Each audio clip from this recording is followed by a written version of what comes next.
30해 넘게 교단에 섰던 혜윤의 은퇴 후 일상은 평화롭다 못해 정체된 늪 같았다. 남편 상호 역시 건설사 임원으로 퇴임한 뒤 두 사람은 도심에서 살짝 빗겨난 경기도 외곽의 전원주택으로 거처를 옮겼다. 아침이면 남편이 내려주는 커피 향이 거실을 채웠고 오후에는 각자의 서재에서 책장을 넘기는 소리만이 고요하게 흐르는 살. 자식들은 이미 제 몫을 다하며 출가했으니 이제 남은 생은 오직 서로만을 응시하며 우아하게 늙어가는 일만 남았다고 혜윤은 믿어 의심치 않았다.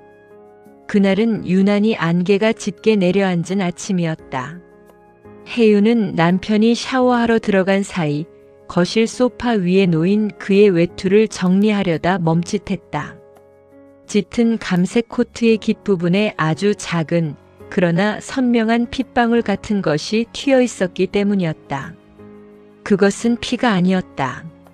립스틱이라고 하기엔 너무나 투명하고 장미 꽃잎을 지시겨 바른 듯한 기묘한 자줏빛 얼룩이었다. 혜윤은 자신도 모르게 코트깃에 코를 가져다 대었다. 남편이 수십 년째 고집하는 짙은 우드 계열의 스킨 냄새 밑바닥에서 낯선 향조가 미세하게 감지되었다. 그것은 백화점 1층 화장품 코너에서나 날 법한 젊고 도발적인 머스크 향이었다. 은퇴 후 등산과 텃밭 가꾸기 외에는 외부 활동이 거의 없다던 남편의 옷에서 날 수 있는 냄새가 아니었다. 당신 안 자고 뭐해? 샤워실 문이 열리고 상호가 수건으로 머리를 털며 나왔다. 혜윤은 반사적으로 코트를 제자리에 내려놓았다. 심장 박동이 귓가에서 천둥 소리처럼 울렸지만 그녀는 30년 넘게 학생들을 가르치며 다져온 평정심으로 표정을 갈무리했다. 옷에 얼룩이 좀 묻었길래 어제 동창 모임 갔다가 뭘 묻혀온 거예요? 혜윤의 목소리는 평소처럼 차분했다. 상호는 잠시 머뭇거리는 듯 하더니 이내 호탕하게 웃으며 코트를 건네받았다. 아, 그거? 어제 명수놈이 손자가 돌이라며 와인을 땄는데 옆자리에서 좀 튀었나 보군. 냄새가 독하더니만 옷까지 버렸네. 남편의 대답은 매끄러웠다. 한치의 오차도 없는 완벽한 변명이었다. 하지만 혜윤은 보았다. 대답하는 순간 남편의 왼쪽 눈가가 미세하게 떨리는 것을. 그것은 그가 거짓말을 할 때마다 나타나는 아주 오래된 습관이었다. 혜윤은 그 떨림을 보는 순간 자신의 가슴 속에 쌓아올린 완벽한 성벽에 아주 가늘고 긴 금이 가는 것을 느꼈다. 상호가 옷을 갈아입으러 방으로 들어간 뒤 혜윤은 식탁 의자에 힘없이 주저앉았다. 은퇴 후의 삶은 보상받는 시간이라 생각했다. 젊은 날의 갈등과 가난, 육아의 고단함을 모두 견뎌낸 뒤 마침내 도달한 평온의 종착역. 그런데 그 종착역의 플랫폼에 낯선 여자의 향기가 먼저 도착해 있었다는 사실이 혜윤을 소름 끼치게 했다. 그녀는 문득 남편의 서재로 시선을 돌렸다. 은퇴 후 그는 부쩍 서재 문을 잠그고 지내는 시간이 많아졌다. 옛 서류들을 정리한다는 핑계였지만 이제 혜윤은 그 문 뒤에 무엇이 숨겨져 있을지 두려워지기 시작했다. 30년을 함께 산 남자의 등이 이토록 낯설게 느껴질 수 있다는 사실이 그녀를 절망케 했다. 혜윤은 찬장에서 가장 아끼는 찻잔을 꺼냈다. 손끝이 파들파들 떨려 찻잔들이 서로 부딪히며 날카로운 비명을 질렀다. 그녀는 뜨거운 물을 부어 차를 우려냈다. 하지만 차의 향기는 느껴지지 않았다.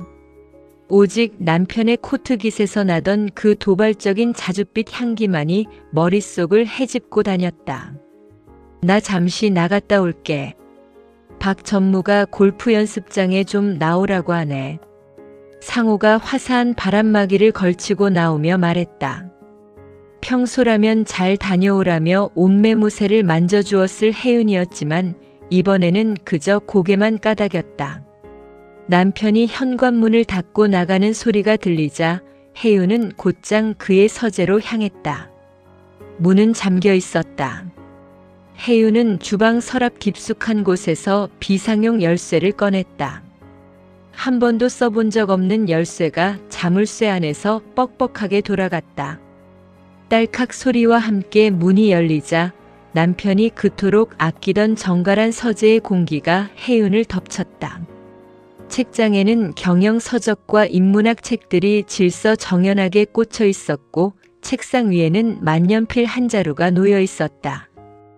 혜윤은 홀린 듯 책상 및 서랍을 하나씩 열어보기 시작했다. 첫 번째 서랍에는 각종 고지서와 여권이, 두 번째 서랍에는 오래된 일기장이 들어 있었다. 그리고 가장 밑바닥 이중 잠금이 되어 있는 작은 보석함 형태의 상자가 있었다. 혜윤은 망설임 없이 보관함의 경첩을 들어 올렸다. 그 안에는 낡은 스마트폰 한 대와 함께 최근에 발행된 것으로 보이는 호텔 영수증 몇 장이 들어 있었다. 그리고 가장 밑바닥에 놓인 한 장의 사진. 그것은 남편이 30년 전 첫사랑이라며 자신에게 보여주었던 옛 사진이 아니었다. 아주 젊고 화려하게 화장을 한 여자가 남편의 어깨에 기대어 환하게 웃고 있는 최근의 사진이었다. 사진 속 남편의 표정은 혜윤이 단 한 번도 본 적 없는 욕망과 생기가 뒤섞인 낯선 사내의 얼굴이었다. 혜윤은 사진을 쥔 손에 힘을 주었다. 사진 모서리가 찌그러지며 그녀의 손바닥을 파고들었지만 통증은 느껴지지 않았다. 안개 낀 창밖으로 남편의 차가 멀어지는 소리가 들렸다. 혜윤은 서재의 어둠 속에 홀로 앉아 사진 속 여자의 눈동자를 응시했다. 은퇴 후의 우아한 노년은 이제 끝났다. 혜윤은 이제 자신이 평생 가르쳐온 도덕과 윤리의 교과서를 덮기로 했다. 상호 씨, 당신이 만든 이 연극. 내가 어떻게 끝내주는지 똑똑히 지켜봐. 혜윤의 목소리는 차가운 얼음 송곳처럼 고요한 서재의 공기를 뚫고 나갔다. 그녀의 눈빛은 더 이상 자애로운 은퇴 교사의 것이 아니었다. 사냥감을 포착한 포식자의 서늘한 살기가 그녀의 전신을 감싸고 있었다. 서재의 시계추가 규칙적으로 움직이며 반격의 시간이 시작되었음을 알리고 있었다. 혜윤은 남편의 서재 바닥에 주저앉은 채 손에 쥔 사진 속 여자의 얼굴을 뚫어지게 응시했다. 사진 속 여자는 혜윤이 보낸 30해의 세월을 비웃기라도 하듯 탱탱한 젊음과 화려한 미소를 뽐내고 있었다. 남편 상호의 표정은 더 가관이었다. 평생을 점잖은 선비 혹은 강직한 임원으로 살아온 그 남자가 사진 속에서는 마치 첫사랑을 만난 소년처럼 눈꼬리를 잔뜩 늘어뜨린 채 여자의 허리를 감싸 안고 있었다. 이게 당신이었어, 상호 씨? 혜윤의 입술에서 건조한 웃음이 새어나왔다. 30년이다. 남편이 밖에서 전쟁 같은 직장 생활을 견디는 동안 혜윤은 집안의 모든 대소사를 챙기며 그의 성역을 지켜주었다. 남편의 빳빳하게 다려진 와이셔츠 깃마다 그녀의 정성과 헌신이 깃들지 않은 곳이 없었다. 그런데 그 깃 뒤에 숨겨진 것은 와인 얼룩이 아니라 지독하게 역겨운 기만이었다. 혜윤은 서랍 속에서 발견한 낡은 스마트폰의 전원을 켰다. 배터리가 거의 없었지만 화면이 켜지자마자 쏟아지는 메시지 알림. 소리는 혜윤의 고막을 찢어놓는 비명처럼 들렸다. 자기야, 오늘도 보고 싶어. 은퇴하면 더 많이 같이 있자. 메시지의 발신인은 사진 속의 그 여자 진아였다. 은퇴하면 더 많이 같이 있자니.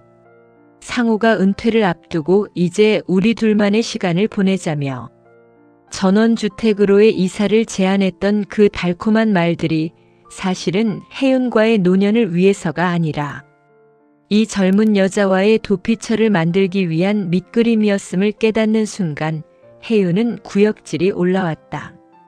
그녀는 입을 틀어막고 화장실로 달려갔다. 변기를 붙잡고 한참을 헛구역질하던 혜윤은 세면대 앞에 서서 거울을 보았다. 거울 속에는 눈가가 하고 머리카락이 희끗해진 한 노년의 여자가 서 있었다.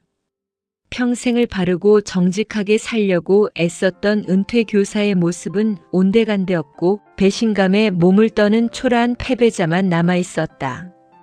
혜윤은 차가운 물을 틀어 얼굴을 씻어내었다. 뼛속까지 시린 냉기가 피부에 닿자 혼탁했던 정신이 번뜩이며 깨어났다. 아니, 나는 그렇게 지지 않아. 혜윤은 젖은 얼굴을 수건으로 거칠게 닦아내었다. 그녀는 이제 피해자로 남기를 거부했다. 30년 동안 남편을 가르치고 다듬어온 것은 혜윤 자신이었다. 그가 누리는 사회적 지위, 정갈한 평판, 그리고 이 평화로운 전원 생활까지 모두 혜윤의 손끝에서 완성된 작품이었다. 제 손으로 만든 작품이 변질되었다면 그것을 폐기하는 것 또한 제작자의 권리였다. 혜윤은 다시 서재로 돌아가 남편의 스마트폰에 담긴 모든 메시지와 사진을 자신의 개인 메일로 전송했다. 손가락이 미세하게 떨렸지만 머릿속은 그 어느 때보다 냉철해졌다. 그녀는 은퇴 전 교육청에서 징계위원회를 주도하며 보았던 수많은 파렴치한 사건들을 떠올렸다. 가해자들은 늘 당당했고 피해자들은 늘 숨죽여 울었다. 하지만 혜윤이 이끄는 위원회에서는 단 한 번도 가해자가 웃으며 나간 적이 없었다. 상호 씨, 당신이 내 학생이었다면 아마 영구 제명이었을 거야. 혜윤은 증거 자료들을 정리하며 남편의 스케줄러를 펼쳤다. 다음 주 수요일 남편은 동창회 해외여행 답사를 핑계로 2박 3일간 집을 비울 예정이었다.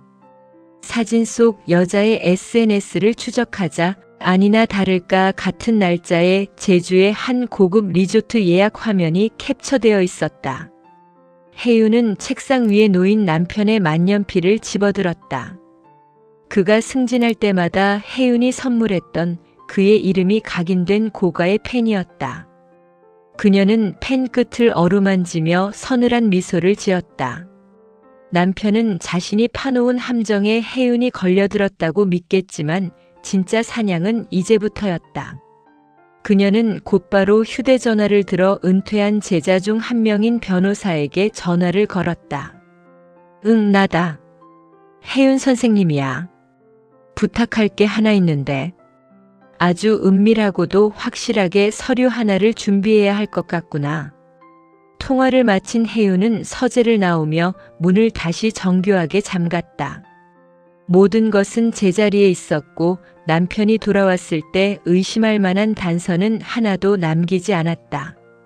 거실로 나온 혜윤은 남편이 아침에 마시다 남긴 커피잔을 싱크대에 부어버렸다. 검은 액체가 하수구 속으로 빨려 들어가는 모습이 마치 상호의 남은 생애처럼 보였다. 안개가 거친 창밖으로 다시 남편의 차가 들어오는 소리가 들렸다.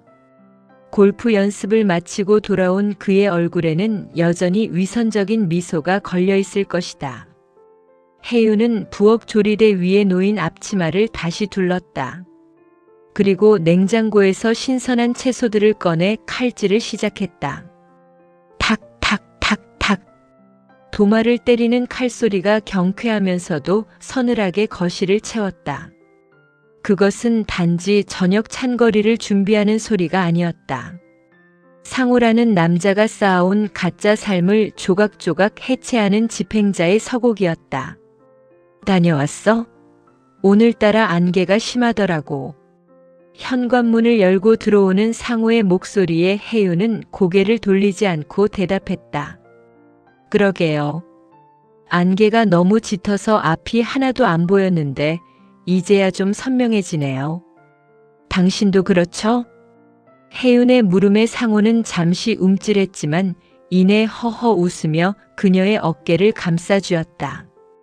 그 역겨운 손길이 닿는 순간에도 혜윤은 미소를 잃지 않았다. 이 연극의 주인공은 이제 혜윤이었고 마지막 막이 내릴 때 무대 위에 홀로 서 있을 사람 또한 그녀일 것이기 때문이었다. 남편 상호가 제주도로 떠나기로 한 수요일 아침, 전원주택의 정원에는 평소보다 더 짙은 안개가 깔려 있었다. 혜윤은 새벽 5시에 눈을 떴다. 그녀는 침대에서 일어나 옆자리에서 평온하게 코를 골며 자고 있는 남편의 얼굴을 내려다보았다. 30년을 맞대고 잔 얼굴인데도 그 눈꺼풀 아래 어떤 추잡한 계획이 꿈틀대고 있는지 이제야 보인다는 사실이 서글펐다. 하지만 슬픔은 찰나였고 분노는 차가운 이성이 되어 그녀의 혈관을 타고 흘렀다.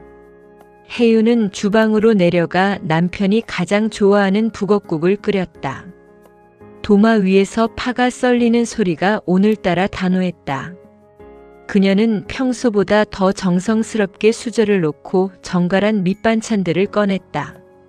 상호가 부스스한 얼굴로 내려왔을 때 식탁 위에는 김이 모락모락 나는 만찬이 차려져 있었다. 어허, 이른 아침부터 뭘 이렇게 진수성찬을 차렸어? 답사 다녀오는 건데 유난이네.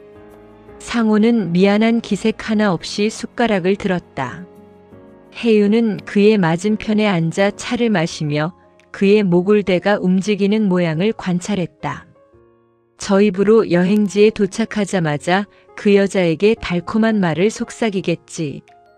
혜윤은 입가에 엷은 미소를 띄웠다. 답사라면서요. 동창들 대표로 가는 건데 든든히 먹고 가야죠. 당신 요즘 기력이 좀 떨어진 것 같기도 하고. 역시 당신밖에 없어.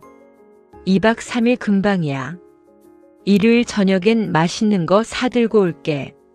상호는 식사를 마치고 서재에서 미리 챙겨둔 여행 가방을 끌고 나왔다.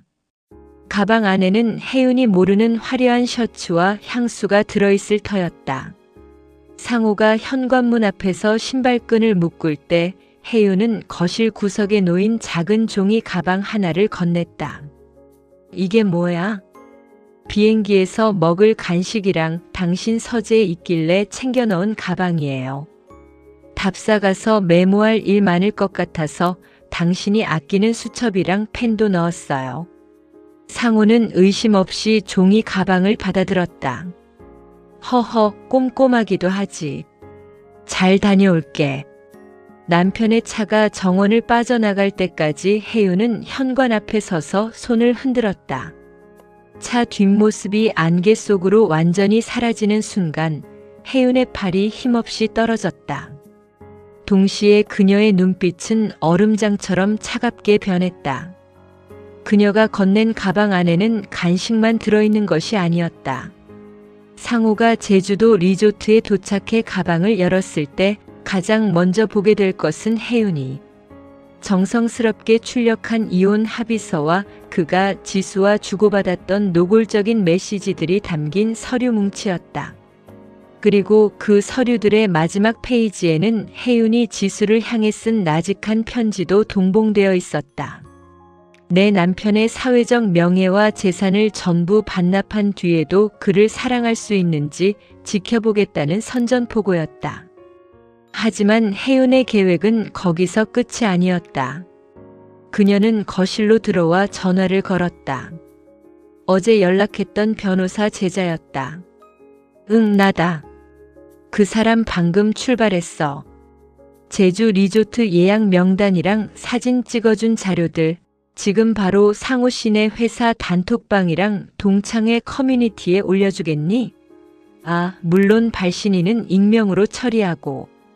강직한 임원 상호의 두 얼굴이라는 제목이 좋겠구나. 전화를 끊은 혜윤은 거실 소파에 깊숙이 몸을 묻었다. 이제 곧 상호의 휴대전화는 불이 날 것이다. 제주 공항에 내리자마자 그는 축복이 아닌 추락의 소식들을 마주하게 될 터였다. 30년간 그가 쌓아올린 견고한 평판의 성이 그가 그토록 원하던 둘만의 여행지에서 무너져 내리는 광경은 얼마나 처절할까. 혜윤은 남편의 빈자리를 바라보았다. 집안은 정적에 휩싸였지만 그녀의 가슴 속에서는 해방의 파도가 밀려오고 있었다. 그녀는 이제 더 이상 누군가의 아내로 혹은 인자한 교사로 살지 않아도 좋았다. 상호 씨, 당신이 가장 자랑스러워하던 그 우아한 노년. 내가 가장 화려한 곳에서 장례 치러줄게. 혜윤은 천천히 자리에서 일어나 남편이 마셨던 찻잔을 싱크대에 넣었다. 그리고는 단 한 번도 쓰지 않았던 진한 레드와인 한 병을 꺼내 잔에 따랐다. 아침의 푸른 빛이 와인 잔에 투영되어 혜윤의 얼굴을 붉게 물들였다. 그것은 승자의 축배이자 죽어버린 관계를 향한 헌화였다. 창밖의 안개가 서서히 걷히며 태양이 고개를 내밀고 있었다. 혜윤은 그 빛을 정면으로 마주하며 와인을 머금었다. 이제 상호가 제주 땅을 밟는 순간 그에게는 지옥의 문이 열릴 것이고 혜윤에게는 비로소 온전한 자신의 삶이 시작될 것이었다. 멀리서 까마귀 한 마리가 울며 숲으로 날아갔다. 혜윤은 그 날갯짓을 보며 아주 오랜만에 진심이 담긴 미소를 지었다. 그녀의 은퇴는 이제야 비로소 완성되고 있었다. 제주 공항의 도착 게이트를 빠져나오는 상호의 발걸음은 가벼웠다. 혜윤이 챙겨준 종이 가방을 한 손에 들고 그는 입구에서 자신을 기다리고 있을 진아의 얼굴을 떠올렸다. 아열대 특유의 습한 바람이 얼굴에 닿았지만 그에게는 그것이 자유의 냄새처럼 감미롭게 느껴졌다. 그는 혜윤이 정성스레 끓여준 북엇국과 그녀의 배웅을 공항 주차장 어딘가에 이미 던져버린 듯한 표정이었다. 그때였다. 주머니 속의 휴대전화가 진동하기 시작했다. 한 번, 두 번, 그리고 멈추지 않는 연속적인 진동. 상호는 미간을 찌푸리며 전화를 꺼내 들었다. 은퇴한 지 1년이 넘은 그에게 이토록 급박하게 연락할 곳은 없었다.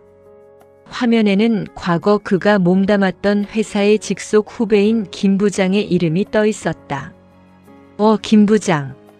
무슨 일인가? 나 지금 제주도에. 상무님. 아니, 선배님. 지금 이게 대체 어떻게 된 일입니까? 회사 게시판이고 단톡방이고 난리가 났습니다. 지금 선배님. 사생활 사진이랑 그 이혼 합의서 같은 서류들이 전부 다 올라왔다고요. 상호의 발걸음이 우뚝 멈춰섰다.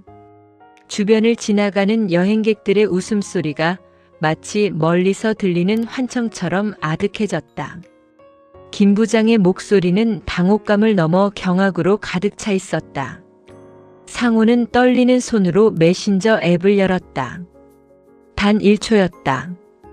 그의 눈앞에 펼쳐진 광경은 그가 평생을 바쳐 쌓아온 강직한 임원이라는 가문의 문장이 난도질당한 채 바닥을 뒹구는 모습이었다.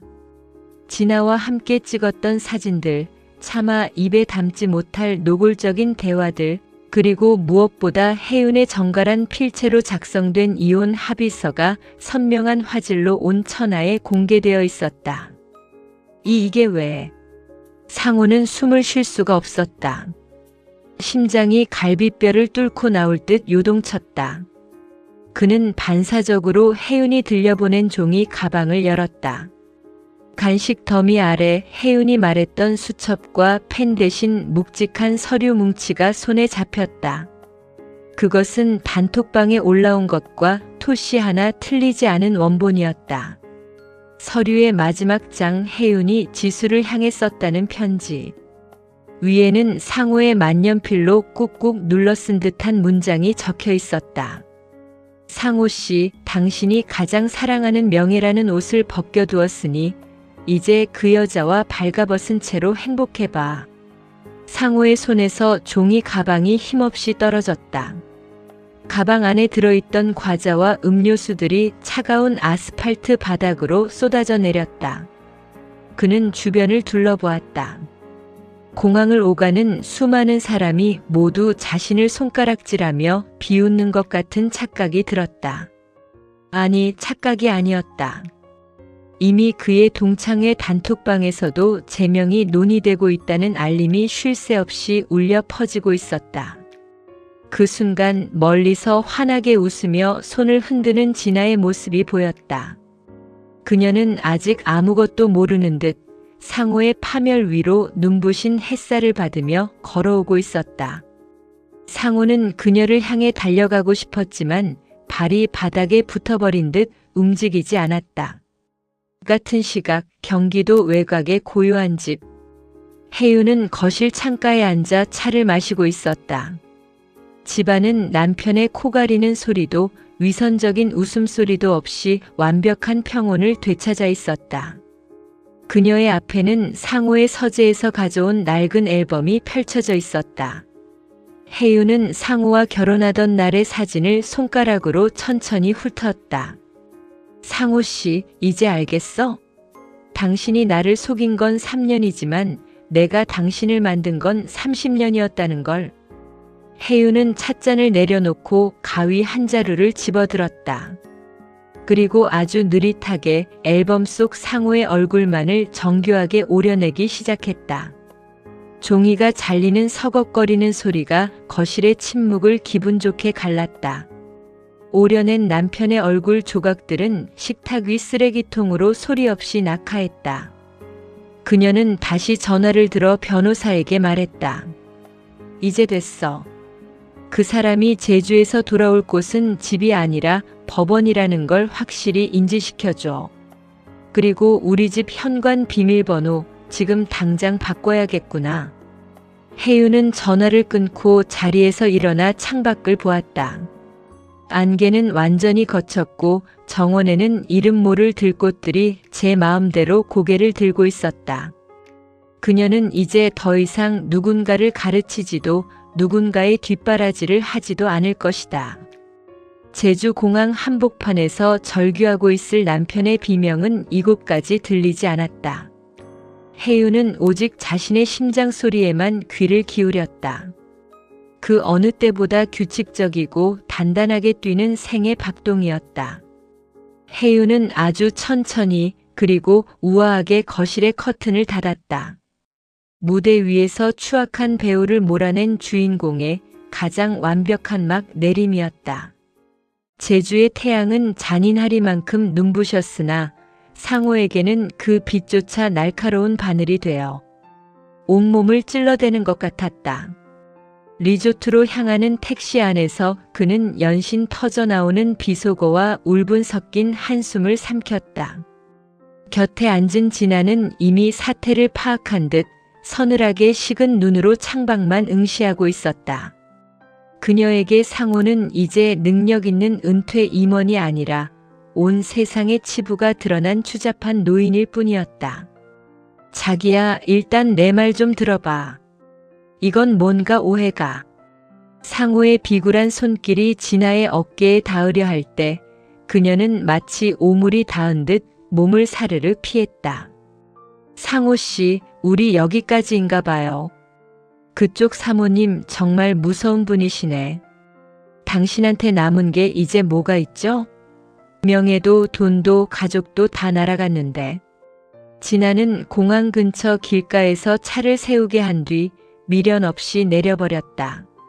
상호는 혼자 남겨진 택시 뒷좌석에서 혜윤이 보낸 서류 뭉치를 쥐어뜯듯 움켜쥐었다. 손톱 밑에 종이 조각이 박혀 피가 배어나왔지만 통증조차 느껴지지 않았다. 그에게 남은 마지막 보루는 경기도의 그 전원주택뿐이었다. 혜윤은 정이 많은 사람이니 가서 무릎이라도 꿇고 빌면 한 번쯤은 기회를 줄 것이라 믿었다. 아니, 믿어야만 했다. 밤이 깊어서야 상호는 경기도 외곽의 집 앞에 도착했다. 평소라면 현관 위에 센서 등이 반갑게 켜졌을 텐데 오늘따라 집은 거대한 비석처럼 차갑게 식어 있었다. 상호는 떨리는 손으로 현관 도어록에 덮개를 올렸다. 늘 누르던 비밀번호 4자리를 눌렀다. 띠리릭 띠리릭 띠리릭. 경고음이었다. 상호는 당황하며 번호를 다시 눌렀다. 하지만 결과는 같았다. 30년 동안 남편의 귀가를 기다리던 그 문은 이제 상호의 번호를 기억하지 못하는 타인의 문이 되어 있었다. 혜윤아, 여보, 안에 있는 거 알아. 문 좀 열어봐. 상호는 미친 듯이 문을 두드렸다. 적막한 전원마을에 그의 고함이 흉하게 울려 퍼졌다. 하지만 문 너머에서는 아무런 기척도 없었다. 혜윤은 거실 소파에 앉아 문 밖에서 들려오는 남편의 처절한 비명을 음악이라도 감상하듯 듣고 있었다. 그녀의 무릎 위에는 변호사가 건네준 재산 분할 합의서가 놓여 있었다. 상호가 바람을 피우며 진아에게 사준 오피스텔과 차, 그리고 그동안 빼돌린 비자금의 내역이 붉은 펜으로 낱낱이 기록된 문서였다. 혜윤아, 제발. 내가 잘못했어. 그건 그냥 일시적인 방황이었어. 당신도 알잖아. 내가 당신을 얼마나 의지하는지. 상호의 목소리는 이제 흐느낌으로 변해 있었다. 30년 전 그가 혜윤에게 청혼하며 평생 당신의 울타리가 되어주겠다고 맹세하던 그 목소리였다. 혜윤은 천천히 잔을 들어 물을 한 모금 마셨다. 차가운 액체가 목을 타고 내려가는 감각이 선명했다. 그녀는 문득 자신이 상호를 위해 정성껏 다려놓았던 그의 와이셔츠들을 떠올렸다. 그녀는 오늘 오후 그 셔츠들을 모두 꺼내 마당의 소각로에 던져 넣었다. 불꽃이 하얀 천을 집어삼키며 검은재로 변할 때 혜윤은 비로소 가슴속의 응어리가 씻겨 내려가는 환희를 맛보았다. 상호는 문 앞에 주저앉아 머리를 감싸쥐었다. 그는 이제야 깨달았다. 혜윤이 그를 몰아낸 곳은 단지 이 집이 아니라 그가 60평생 공들여 쌓아온 상호라는 인간의 세계 그 자체였다는 것을. 직장 동료들, 오랜 친구들, 심지어 자식들에게까지 그는 이미 죽은 사람이었다. 혜윤은 천천히 현관문 앞으로 다가갔다. 두꺼운 철문 하나를 사이에 두고 한 남자의 파멸과 한 여자의 부활이 마주하고 있었다. 혜윤은 인터폰 스피커를 켜지 않은 채 문에 입술을 가까이 가져갔다. 상호 씨, 안 들리겠지만 이 말만은 해줄게. 당신이 나를 속였던 그 시간들이 당신에게는 쾌락이었겠지만 나에게는 당신을 지우는 예습이었어. 이제 가서 당신이 만든 그 벌거숭이 세상에서 마음껏 살아봐. 이 집에는 이제 당신 냄새가 하나도 남지 않았거든. 문 밖에서 상호의 통곡 소리가 다시 터져나왔다. 혜윤은 미련 없이 등을 돌려 안방으로 향했다. 그녀는 이제 내일 아침 법원 로비에서 상호를 다시 만날 준비를 할 것이다. 그때 그녀는 가장 우아하고 품위 있는 모습으로 그에게 마지막 이별의 낙인을 찍어줄 터였다. 정원의 가로등이 깜빡이며 꺼졌다. 상호의 그림자는 닫힌 문 앞에서 길게 늘어지다 어둠 속으로 사라졌고 혜윤의 방에는 단 한 번도 누려보지 못한 고요하고 깊은 평화가 찾아왔다. 은퇴 후의 진짜 삶은 이렇게 한 남자의 몰락 위에서 비로소 개막하고 있었다. 상호가 제주도에서 추방당하듯 돌아와 닫힌 현관문 앞에서 통곡하던 그 시간, 혜윤은 집안에서 가장 깊은 고요를 만끽하고 있었다. 그녀는 남편의 비명소리를 배경음악 삼아 서재의 책상 위에 상호가 가장 아끼던 물건들을 하나씩 늘어놓았다. 수십 년간 그가 모아온 고가의 만년필, 골프 트로피, 그리고 그가 권위를 세울 때마다 만지작거리던 돋보기까지. 혜윤은 그 물건들을 보며 비릿한 미소를 지었다. 그녀에게 이 물건들은 남편의 영광이 아니라 그녀의 희생으로 닦아낸 장식품일 뿐이었다. 혜윤은 마당의 소각로로 향했다. 그녀의 손에는 상호의 와이셔츠들이 한 짐 가득 들려 있었다. 소각로에 불을 붙이자 붉은 혀가 하얀 면직물을 집어삼키기 시작했다. 혜윤은 그 광경을 무표정하게 지켜보았다. 셔츠가 타 들어가며 내는 불꽃의 탁탁 소리가 마치 억눌려왔던 자신의 가슴 속에서 터지는 환희의 소리 같았다. 상호 씨, 당신이 입던 이 옷들은 이제 당신의 수의가 될 거야. 내가 정성껏 다려놓은 당신의 위선도 이제 제가 되어 날아가겠지. 혜윤은 소각로 안으로 상호의 일기장과 비자금 내역이 담긴 수첩을 던져 넣었다. 종이가 타오르며 검은 연기가 가을 하늘로 높이 솟구쳤다. 이웃들은 그 연기가 무엇을 의미하는지 알지 못했지만 혜윤은 그것이 자신의 진정한 은퇴식이자 새로운 삶의 개막식임을 알고 있었다. 그녀는 거실로 돌아와 가장 비싼 와인 한 병을 꺼냈다. 남편이 나중에 중요한 손님 오면 따자며 아껴두었던 빈티지 와인이었다. 혜윤은 망설임 없이 코르크를 뽑았다. 펑 하는 소리와 함께 자유의 향기가 거실을 가득 채웠다. 와인 잔에 담긴 붉은 액체는 소각로의 불꽃보다 더 선명했다. 혜윤은 잔을 높이 들어 허공에 건배를 제의했다. 나의 우아한 고독을 위하여. 창밖에서는 여전히 상호의 구걸하는 목소리가 들려왔다.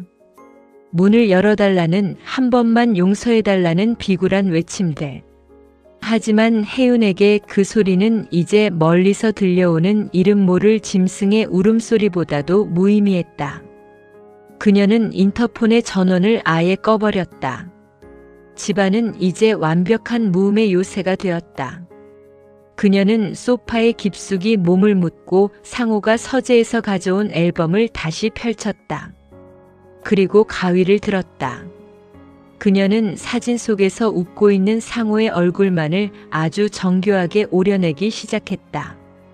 혜윤의 얼굴은 그대로 둔 채 상호가 서 있던 자리만 텅 빈 구멍으로 남겨두었다. 그 구멍 사이로 거실의 조명이 비쳤다.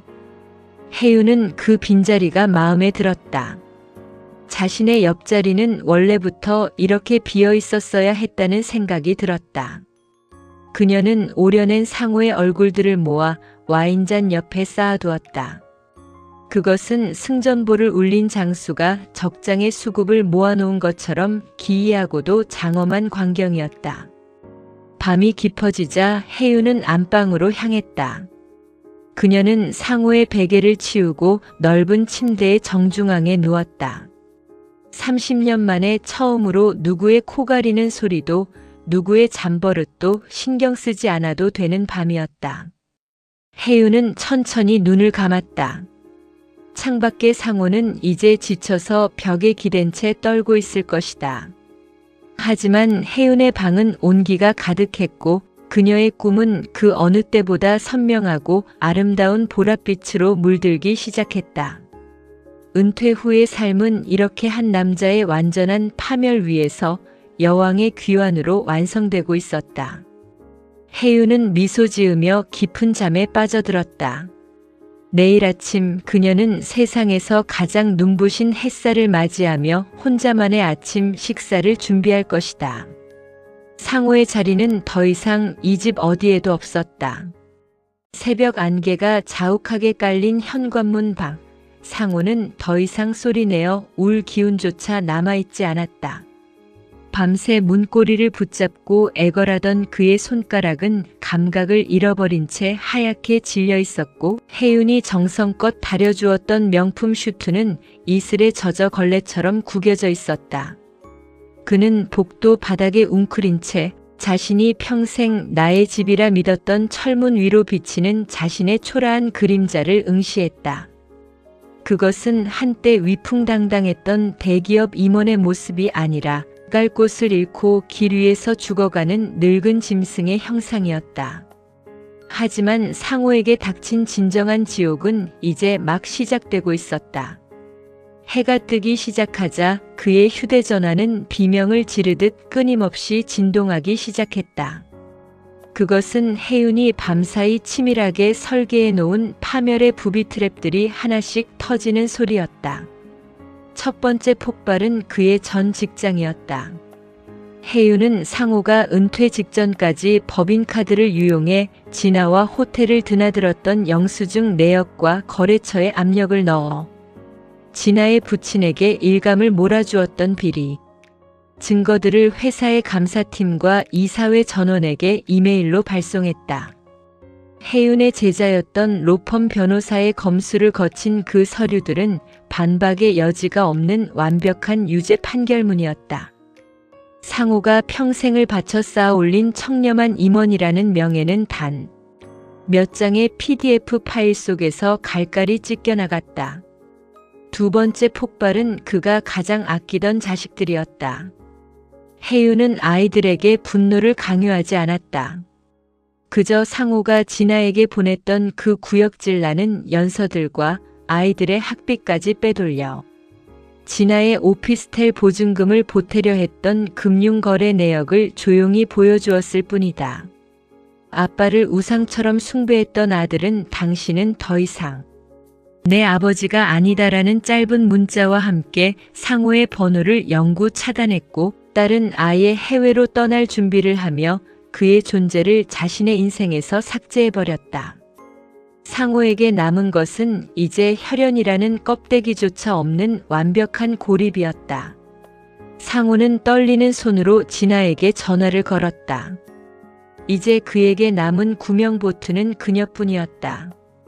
하지만 돌아오는 것은 연결이 되지 않아. 로 시작되는 기계적인 안내음뿐이었다. 진아는 이미 혜윤의 경고를 받은 상태였다.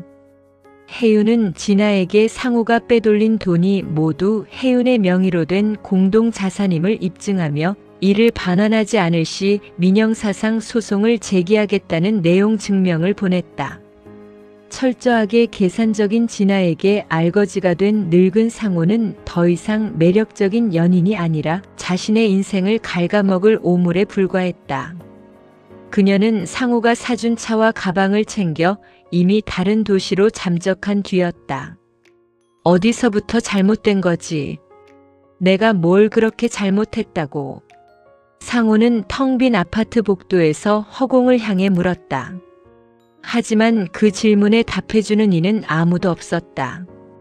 그는 자신의 은퇴 자산이 담긴 계좌를 확인하려 했으나 이미 모든 법적 절차에 의해 동결되었다는 메시지만 떴다. 혜윤은 이혼 소송과 동시에 재산 분할 신청 및 가압류를 진행했다. 상호가 마음대로 쓸 수 있는 돈은 주머니 속에 꼬깃꼬깃한 현금 몇만 원이 전부였다. 그는 비틀거리며 아파트 단지를 빠져나왔다. 화려하게 조경된 정원의 나무들이 마치 자신을 비웃는 것처럼 보였다. 그는 갈 곳이 없었다. 친구들에게 전화를 걸어보려 했으나 이미 소문은 삽시간에 퍼져 있었다. 자네 어떻게 그럴 수 있나? 정말 실망이네라는 냉담한 반응들 뿐이었다. 상호가 30년 동안 인맥이라 믿었던 것들은 그가 가진 권력과 재력이 사라지자마자 썰물처럼 빠져나갔다. 상호는 읍내 변두리의 낡은 고시원 밀집 지역으로 발걸음을 옮겼다. 한 달에 몇십만 원이면 몸 하나 누일 수 있다는 그곳. 대기업 임원 시절 차창 너머로 동정 어린 시선을 던지며 지나쳤던 그 비루한 공간이 이제 그의 유일한 종착지가 되었다. 그는 창문조차 없는 한평 남짓한 방에 짐을 풀었다. 방 안에서는 곰팡이 냄새와 누군가의 고독이 뒤섞인 악취가 났다. 상호는 그 좁은 침대에 앉아 벽을 바라보았다. 벽에는 앞서 머물렀던 사람이 적어놓은 듯한 살고 싶다는 글귀가 희미하게 남아있었다. 그는 그제야 자신이 혜윤이라는 거대한 바다 위에 떠있던 작은 종이배였음을 깨달았다. 그녀가 잔잔한 물결을 만들어 주었기에 순항할 수 있었던 것을 그는 자신이 돛을 잘 달아 나아가는 줄로만 알았던 것이다. 한편 혜윤은 같은 시간 자신의 작업실에서 새로운 원고를 집필하고 있었다. 그녀의 책상 위에는 상호의 얼굴이 오려진 빈 앨범 대신 앞으로 채워나갈 깨끗한 백지들이 놓여 있었다. 그녀는 창문을 열어 가을의 맑은 공기를 들이마셨다. 상호 씨, 파멸은 끝이 아니야. 그건 당신이 평생 외면했던 당신의 진짜 모습과 마주하는 시간이지. 이제 그 좁은 방에서 당신의 초라한 진실과 함께 늙어가길 바라. 해유는 만년필을 들어 첫 문장을 적어 내려갔다. 제목은 나의 은퇴는 당신의 장례식이었다. 그녀의 펜 끝은 망설임이 없었고 문장들은 칼날처럼 날카롭고 유려했다. 상우는 고시원의 삐걱거리는 침대 위에서 해윤이 정성껏 다려주었던 마지막 와이셔츠 소매를 쥐어뜯으며 오열했다. 하지만 그의 울음소리는 고시원의 얇은 벽조차 뚫지 못한 채 그 좁은 방 안에 갇혀 소멸했다. 상우의 사회적 죽음은 그렇게 완성되었고 해윤의 새로운 생은 그 죽음의 제 위에서 화려하게 피어났다. 복수는 피를 흘리지 않았다. 다만 상대방의 영혼을 가장 밑바닥까지 추락시켜 자신이 누구인지조차 잊게 만드는 완벽한 소멸이었다. 해윤은 와인 한 잔을 비우며 거울 속에 자신을 보았다. 거울 속에는 더 이상 누군가의 아내도 어머니도 아닌 오직 자신만의 삶을 설계하는 고고한 건축가 한 명이 서 있었다. 은퇴 후의 진정한 자유는 그렇게 한 남자의 파멸을 걸음 삼아 가장 우아하고도 잔인한 꽃으로 피어났다.